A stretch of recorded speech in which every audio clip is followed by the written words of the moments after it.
Malam hari, sekitar pertengahan tahun 2001, kejadian di luar nalar anak yang saat itu masih duduk di bangku sekolah dasar diuji oleh sesuatu yang tidak pernah diduga. Ane tinggal di rumah sederhana dengan hanya memiliki satu kamar. Meskipun Ane bukan golongan orang-orang berada, Ane sangat bahagia tinggal bersama orang tua dan dua adik perempuan yang masih kecil. Karena kamar cuma ada satu, Ane biasa tidur di dekat ruang tamu namun cukup luas buat tempat tidur Ane. Orang tua Ane juga tidur tak jauh dari kasur Ane. Sedangkan dua adik perempuan Ane tidur di kamar. Kadang mama tidur bersama mereka dan Ane bersama ayah.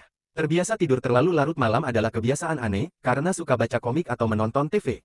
Tapi mama tidak suka kebiasaan Ane tidur larut malam itu karena besoknya harus bangun pagi untuk berangkat sekolah. Namun malam itu tidak seperti biasanya, mama sibuk dengan urusan dapur karena mempersiapkan catering buat acara kecil-kecilan esok hari. Semuanya ia lakukan sendiri hingga tanpa terasa malam sudah semakin larut dan Ane belum tidur, hanya membalikkan badan membelakangi jalan dari arah pintu depan. Ayah sedang tugas jaga malam dan seharusnya tidak lama lagi ia pulang ke rumah. Kedua adik Ane sudah lebih dahulu tidur pulas. Lalu tak lama kemudian pintu diketok oleh seseorang, dan tak lama kemudian mama membukakan pintu.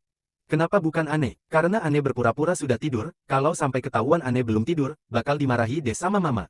Pintu dibuka dan tanpa ragu mama mempersilahkan ayah untuk masuk dan mama langsung menutup pintu karena kondisi di luar dingin sekali. Terdengar mama sedikit mengobrol telah menyediakan kopi tapi langsung buru-buru akan masakannya khawatir akan gosong, terdengar gerak langkah kakinya langsung cepat menuju ke dapur.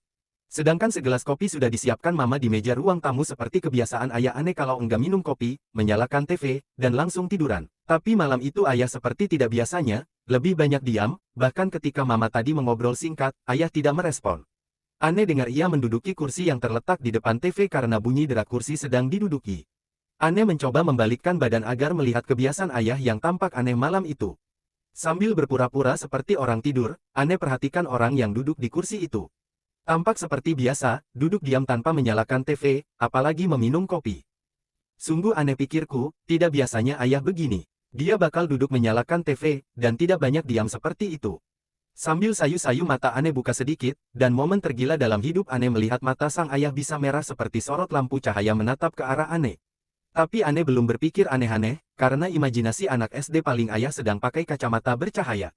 Begitu dulu pikir Ane, tapi lama-kelamaan Ane lihat kakinya ada yang aneh, selebat itu bulunya seperti monyet. Ini pun Ane gak mikir apa-apa karena mata Ane tidak terbuka lebar, entah apa yang dipandanginya, hingga akhirnya momen tidak terduga Ane lihat itu lidah sang ayah panjang banget menjulur ke gelas kopi. Edaan, dan mama sepertinya sangat sibuk di dapur tanpa tahu ada kejadian ganjil seperti itu. Sebenarnya siapa sosok yang masuk ke rumah ini? Ane mulai ciut nyali ingin teriak tapi seperti tertahan. Hanya air mata yang mampu keluar. Badan Ane kaku. Salah besar kenapa Ane harus membalikkan badan lalu membuka mata. Ane sudah tidak peduli kopinya habis atau enggak. Paling berkecamuk saat itu di pikiran Ane, itu bukan ayah. Itu bukan ayah. Akhirnya perasaan Ane yang sudah semakin tersiksa, terobati dengan ketukan pintu dari orang kedua. Ya, dia ayah Ane yang asli. Pintu masih dalam keadaan terkunci rapat dan suara ayah terdengar memanggil mama. Sosok ayah yang tadi duduk di kursi seperti hilang entah kemana. Mama yang mendengar suara memanggilnya seperti seolah meminta ayah yang duduk di kursi untuk memeriksa siapa orang di luar. Karena pikir mama jarang sekali orang bertamu larut malam begini. Namun karena mama tidak tahu, ayah lama sekali menunggu di luar, dan Ane masih belum berani beranjak dari kasur Ane, ingin membukakan pintu tapi masih gemetaran. Tidak lama sepertinya mama kesal juga, karena ayah yang dimintai tolong tidak kunjung memeriksa siapa orang mengetuk pintu. Terdengar juga dari luar sepertinya ayah sangat marah. Ketukan pintunya semakin keras, hingga mama akhirnya menuju pintu depan lalu berteriak, "Siapa? Siapa?" Ayah dengan nada kesal, "Ini aku, nama siapa lagi rupanya. Lama sekali bukain pintu saja. Sudah jelas ini pasti ayah Ane yang asli." Sambil ngomel-ngomel ayah meminta penjelasan kepada mama mengapa lama sekali membukakan pintu.